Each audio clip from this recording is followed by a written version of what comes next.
Personne ne mange, ni nous, ni nos animaux trouvent encore preneur. Ça, c'est le travail de Bruno. Il est directeur des abattoirs d'Ussel en Corrèze. Une fois les morceaux consommables vendus, il trie le reste.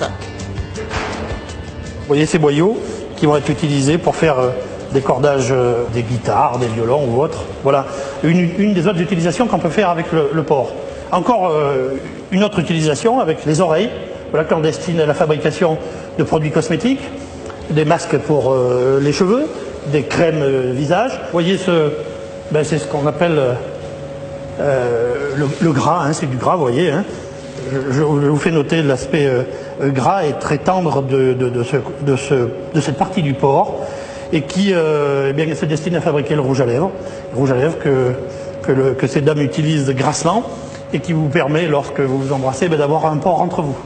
Aujourd'hui, c'est justement du gras que Bruno doit livrer à un laboratoire cosmétique. Nous n'avons pas été autorisés à filmer cette étape de la transformation du porc, mais dans cette pharmacie, la propriétaire nous confirme qu'on trouve bien du gras de porc dans les rouges à lèvres.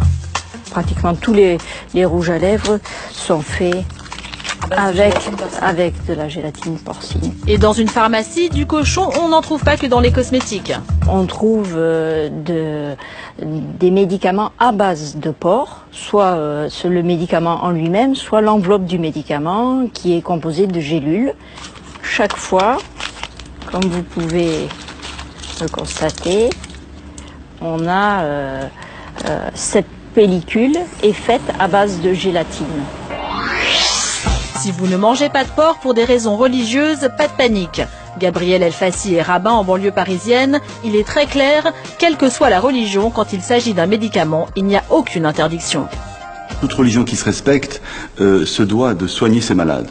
Donc à partir du moment où il y a, on va dire, un remède qui a été prescrit par son médecin, que cela contienne une matière grasse animale qui est infime, qui est presque, on va dire, inexistante, il n'y a aucun problème, on peut avaler donc ce genre de médicament. Je prends l'exemple de la gélule, bien sûr.